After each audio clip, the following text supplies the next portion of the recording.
See on Fujitsu Lifebook U740. See on 14-tolline, see kaalub 1,5 kilogrammi, võib-olla natukene nagu kobakam, aga tõsiselt hea masin.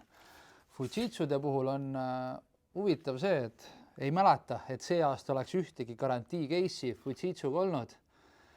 Ei oska nüüd öelda, et kas asi on selles, et seda ostetakse vähem kui teisi või siis selles, et see on tõsiselt vägev äriklassi pill ja see ei lagune mitte kunagi.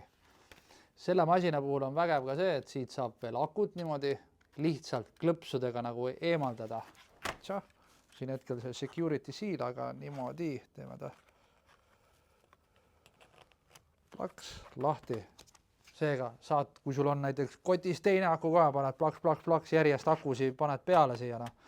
Et see on vägev selle masina puhul. Teistel tootjatel enamasti seda enam ei ole, on sisse ehitatud akud. Aasta on selle masina puhul ka garantiid, 3 kuud on akule garantii ja mis tal siis ühendustest on siin. VGA olemas, USB-C, tavaline USB, laadimine, ID-kaardil lugeja, teisel pool LAN-i pistik, HDMI, USB ja audioport. Igati asjalik, mis tal siis on.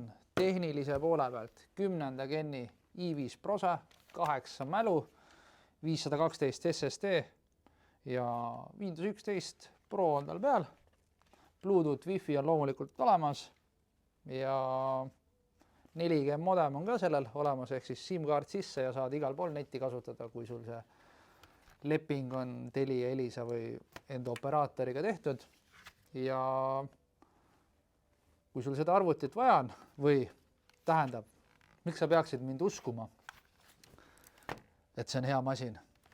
Aga sellepärast, et üks IT on usaldusväärne ettevõte juba mitu aastat järjest ja tead, Eesti on nii väike, et siin ei tasu mingit jama ajada, skämmida ei tasu, seega räägin nii, nagu asjad on. Ja mina julgen seda arvutit igal juhul 310 € eest soovitada. Seega, mine vaata üksit.ee ja kirjuta otsingusse Fujitsu Lifebook U740.